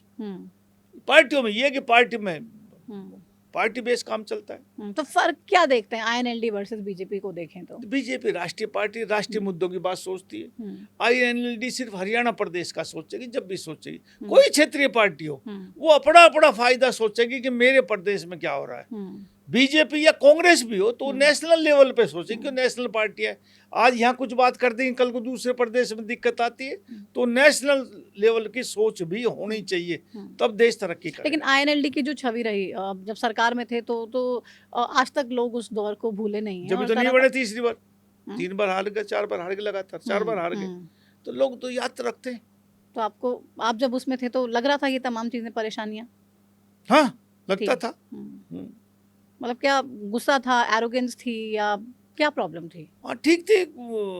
आम आदमी की उतनी सुनवाई व्यापारियों वगैरह की नहीं होती थी, अकेला कुछ आदमियों की सुनवाई होना भी प्रजातंत्र में गलत है। लेकिन ये है कि चौधरी ओम प्रकाश चौटाला से मेहनती आदमी कोई नहीं हुआ हरियाणा में। जितना अथक मेहनत वो करते थे उतना कोई नहीं कर सकता। नारायण सैनी खूब कर रहे हैं, नायब सैनी बहुत कर रहे हैं, लेकिन चौटाला मतलब मैं ये कहूँ कि भाई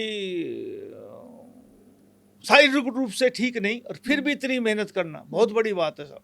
तो ऐसा होता था कि चौटाला फोन करते थे तो अफसर खड़े होकर बिल्कुल सुनते थे? हाँ, मैं ये कहूँ कि एडमिनिस्ट्रेटर हरियाणा में कोई हुआ है तो वो चौटाला साहब हुए, ओम प्रकाश ओम चौटाला साहब। प्रकाश चौटाला। उनकी कोई बात को नाट नहीं सकता था, अधिकारी की हिम्मत नहीं थी। ऐसा क्यों था, मतलब डर था हाँ उनसे? डर था उनका, और अधिकारी को डर होना चाहिए राजा का, काम ही जब देते हैं। जितना बंसीलाल जी का भी डर नहीं देखा, क्योंकि हम छोटे थे जब हम देखा, हमने 96 में उनके साथ में कैबिनेट मिनिस्टर, कोई डर नहीं था इतना, नहीं था ना इतना डर नहीं था जैसे उनका 68 से 75 बताते हैं, 77 तक बताते हैं, वो डर नहीं था। लेकिन चौटाला साहब का डर था सबको। चौटाला साहब के डंडे का डर तो नहीं था? डंडे का भी डर था, अच्छा। हाँ, और जेल का भी डर था, और कि बंद कर देगा, सब चीज का डर था उसका। काम अधिकारी की हिम्मत नहीं और कहने के बाद ना करे। तो आज के अधिकारियों को कैसे देख रहे हैं? अभी नायब सैनी जी अपना कंट्रोल बढ़ा रहे हैं, आहिस्ता आहिस्ता आ जाएगा, एकदम आता भी नहीं, आ जाएगा, आ जाएगा, आ जाएगा। तो अधिकारी भी एकदम फिर हाँ बिल्कुल ठीक रहेंगे। तो मंत्रियों की कोई सुनवाई नहीं होती है, नहीं, ये गलत बात है। नहीं ना, ऐसा नहीं है, मैं मंत्री हूँ, मैं क्या हूँ, मैं कह रहा हूँ सुनवाई होती है। जायज काम आप कोई मंत्री कहे तो सीएम साहब मना नहीं करते। अब ना जायज कहोगे तो सोचता तो ये आदमी, और सब भरोसा बनाने में सदियों लग जाती है, टूटने में सेकंड लगती है। हाँ, तो भरोसा बनाना जरूरी है। तो आप जेजेपी आईएनएलडी को चाहते हैं कभी एक साथ हों? हाँ, घर एक साथ हो जाए तो अच्छा है, लेकिन होंगे कभी नहीं, होंगे नहीं ना, मतलब पार्टी भी नहीं होगी और घर ना, तो... मतलब घर ही एक नहीं, पार्टी क्या है, घर ही तो है। कोई पार्टी अलग है, कोई घर अलग है, पार्टी तो एक, नाम तो एक घर के दो कर दिए। हाँ, तो जिस दिन एक हो जाएंगे पार्टी भी एक हो जाएगी। तो कुछ लग रहा है कि ना, कुछ टक्कर दे पाएंगे आपको? नहीं है, कुछ टक्कर दे पाएंगे ना, सब नजदीक भी नहीं आएंगे, नहीं ना। तो दुष्यंत का सीआईए विवाद आपको क्या लग कोई रहा है? विवाद नहीं, पागलपंती है उसकी, कोई ऐसे नहीं है। वाकई में सीआईए इंस्पेक्टर ने अरे पिस्तौल नहीं, दिखाई, धमकाया, अपना डराया? आप भी तो कुछ सोचो, किस लेवल का आदमी कहाँ जा रहा है, क्या कर रहा है। तो दुष्यंत की जान को खतरा हो सकता है ना, मतलब ही नहीं। अरे साहब, इनसे खतरा, उनको खतरा क्या है? कोई किसी तरह का खतरा कोई खतरा नहीं। तो ये विवाद ऐसे ही बन गया, ऐसे बन गया, जान के राजनीति के थोड़ा सा ऊपर उठ जाए, वो लोगों ने साथ नहीं दिया, कोई ना कोई ताकत। आपको लग रहा है कि कुछ हो पाएगा? क्योंकि कुछ भी नहीं होगा, नहीं होगा, नहीं होगा। क्योंकि आप मानते हैं कि जब आपके साथ मिलके दोनों ने सरकार चलाई, बीजेपी और जेजेपी ने, तो आप लोगों को बड़ा नुकसान हुआ। हालांकि ग्राउंड पे लोगों को नाराजगी भी थी, भले ही पूरा नुकसान आपने जेजेपी की तरफ शिफ्ट कर दिया, लेकिन विभागों में जिस तरीके के भ्रष्टाचार का जिक्र आया या हर चीज का कहा गया कि भाई पैसा सेट कर दिया गया, किसने? आज वही तो सजा पा रहे हैं। दुष्यंत ने किया, जो जिसने किया वो सजा पा रहे हैं आज। करने किसने दिया? किसी ने भी करने दिया, मजबूरियां होती रहा। मैं तो हमेशा कहता हूँ, दो दलों की सरकार में समझौते होने जरूरी होते हैं, वरना सरकार नहीं चलेगी। लेकिन जो जैसे कर्म करेगा वैसे फल भुगतेगा। अच्छा, तो मतलब सारे के सारे कर्म जिसने किया वो भुगता। बीजेपी ने करे, बीजेपी भुगतेगी, लेकिन बीजेपी नहीं करे इसलिए नहीं भुगत रही। अरे लोग का पैमाना ही तो है। और प्रजातंत्र में क्या है, लोगों ने बीजेपी की तीसरी बार सरकार बना दी बहुमत से। तो आप कह रहे हैं आपकी पार्टी से लोग खुश हैं? हाँ बिल्कुल। ओवरऑल सरकार के कामकाज से जब लोगों से मिलते हैं, बात करते हैं, हम देखते हैं घर के बाहर भी आपके इतनी लंबी लंबी लाइनें लगी होती है लोगों की, क्या कह रहे हैं ओवरऑल हरियाणा का सेंटिमेंट ठीक है? अभी तो 5 साल के बाद जब वोट पड़ेगा, आज से 4.25 पौने 4 साल बाद जब पता लगेगा क्या है। मेरा मानना है कि भाजपा से अच्छी पार्टी कोई नहीं होगी। लोग वोट देंगे, 3 बार लोगों ने दे दी, आगे भी देंगे, नहीं देंगे तो हम मानेंगे हमारा कसूर है, और पैमाना क्या करें। लेकिन सैनी साहब आपको लग रहा है लंबी पारी खेलने वाले? हाँ, लंबी पारी खेलेगा। तो जितने भी नेता, देखो कोई भी आओ, मैं ये नहीं कि मैं भाजपा में मंत्री हूँ इसलिए मैं कह रहा हूँ, वो व्यक्तिगत तौर पे बहुत अच्छे आदमी। तो कोई भी नेता सीएम बनने का सपना देख ले, चाहे आपके बहुत खास नेताजी राविंद्रजीत सिंह भी देखते हैं, या देखना चाहिए, सबको देखना चाहिए। सपने सपने हैं, हाँ देखना चाहिए, कोई जरूरत है सब सपने हकीकत बदल जाए। हाँ देखना चाहिए। लेकिन हमने भी देखा था सीएम बनने का सपना, देखा आपका था? हाँ। अभी है? ना बिल्कुल नहीं, खत्म कर लिया, 25 साल पहले खत्म कर लिया। अच्छा, शुरुआत में जब एकदम युवा थे ना, जब बंसीलाल जी की सरकार में। अच्छा, तब आपको क्या देखा था एक बार कि चीफ मिनिस्टर बन के देखा। तो चीफ मिनिस्टर से फिर ठनी नहीं? हाँ, हम सरकार तोड़ दी हमने। हमने तोड़ी सरकार। तो चीफ मिनिस्टर की कुर्सी तो तब भी नहीं मिली ना? नहीं मिली ना, तो सपने टूट गए ना।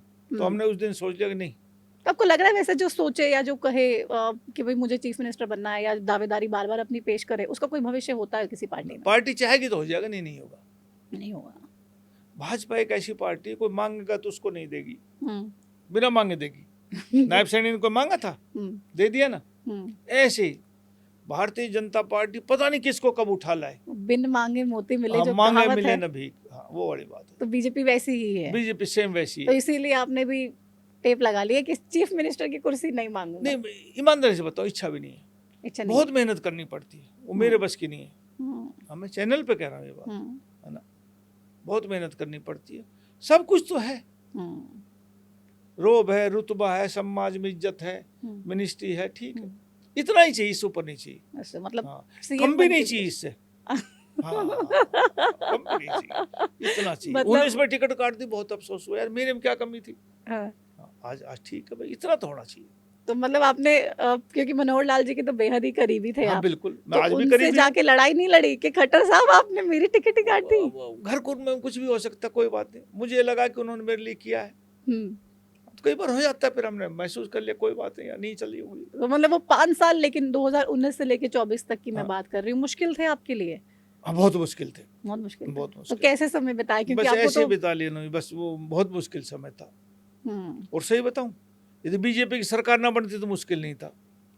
मैंने कहा सरकारी बन के तू रह गई, वो गलत है। वो कहते ना कि भाई भले ही फेल हो जाओ, दोस्त भी फेल हो तो दोस्त बढ़िया भी लगता है। कोई बात नहीं, हाँ, ये होता है मन में। हाँ। तो मतलब क्या किया फिर आपने 5 साल? ऐसे ही घूमता रहा, कोई कुछ नहीं किया। घूमते रहे? हाँ बिल्कुल ही, बस है ना, कहीं ऐसे गांव में भी नहीं जाता था। हाँ, लेकिन देखा था कहीं ज्यादा आप मैं नहीं कार्यक्रमों जाता, में मैं वगैरह तो में। 16 दिसंबर 2023 को पहला प्रोग्राम किया था मैंने, हम्म। और वो भी धनकोट गांव में, जो 36 बिरादरी और सभी धर्मों का गांव है, हम्म। उसमें प्रोग्राम किया। उस दिन मुझे लग गया कि तू एमएलए बन गया। कितनी भीड़ थी, हम्म। सारे इलाके के आदमी आए थे उसमें। हम्म। मैंने मन में सोच लिया कोई कुछ किसी की जरूरत नहीं, बन जाएगा।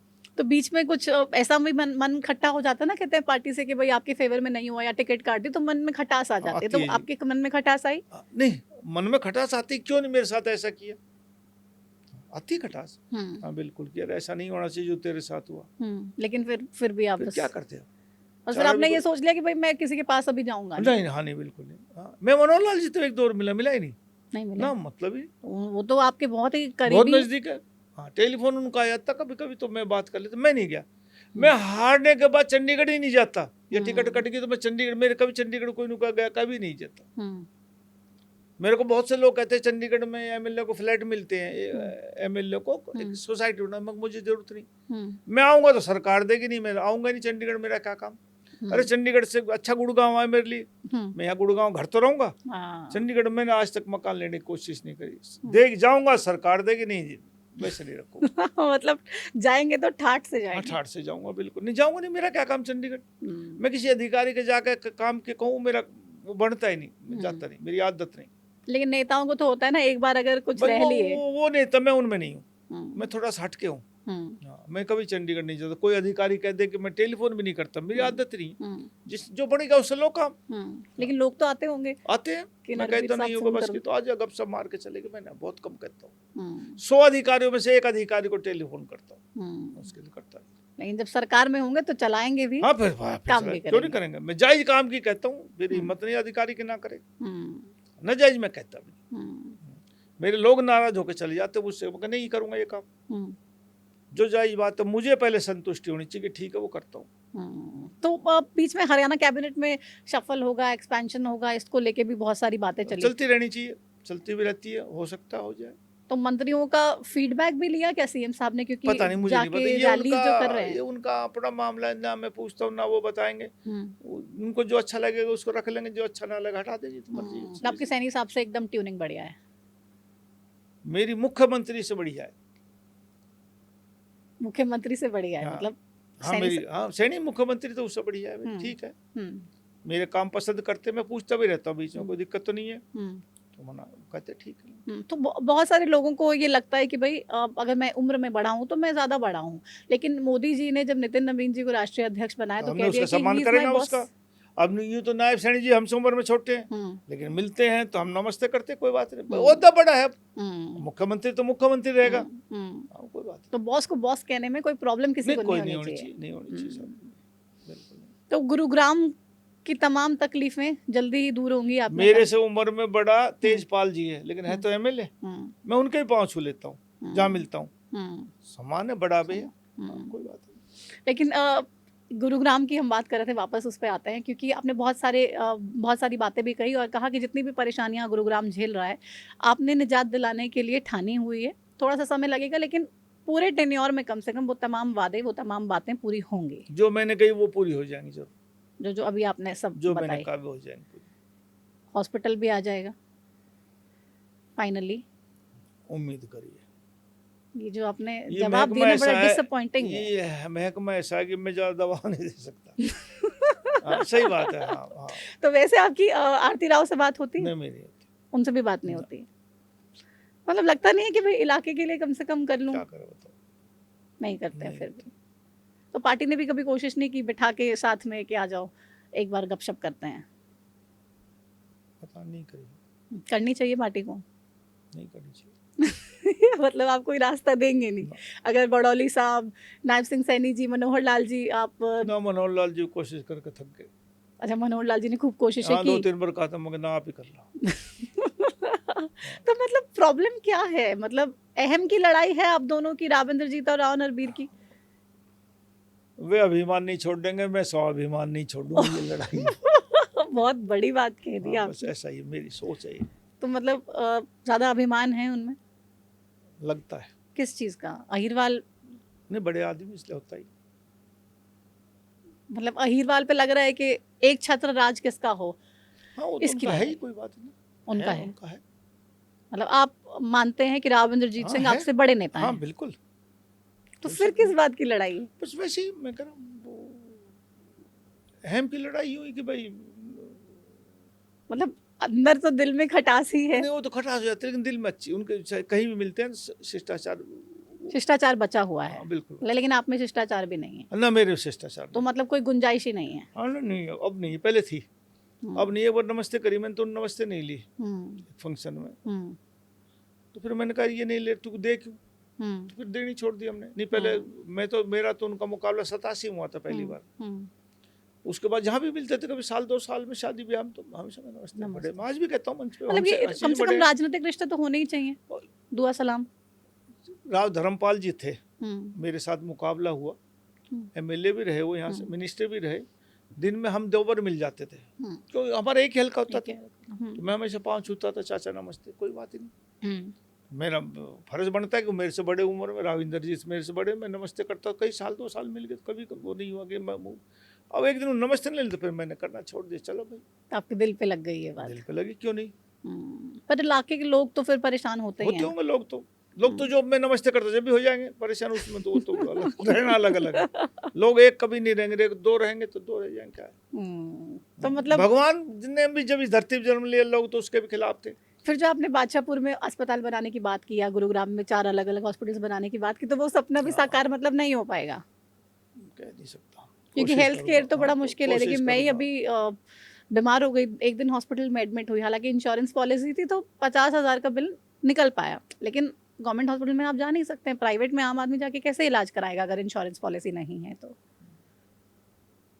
ठीक बात है। आप कोशिश करेंगे कम से कम सीएम साहब को ही कन्विंस करें कि वो मीडिएटर बने और आरती राव जी से कहें कि भाई जल्दी से हॉस्पिटल बना दीजिए। जरूर कोशिश कर रहा हूँ, आगे भी करूंगा। चलिए, बहुत शुक्रिया अपना समय देने के लिए, इस तमाम बातचीत के लिए। हालांकि बहुत सारे सवालों के जवाब आपने टू द पॉइंट नहीं दिए, पर कोशिश की है कि टू द पॉइंट इस पूरी बातचीत को रखा जाए। कुछ रहेगा जिसके बाद पूछ लेना।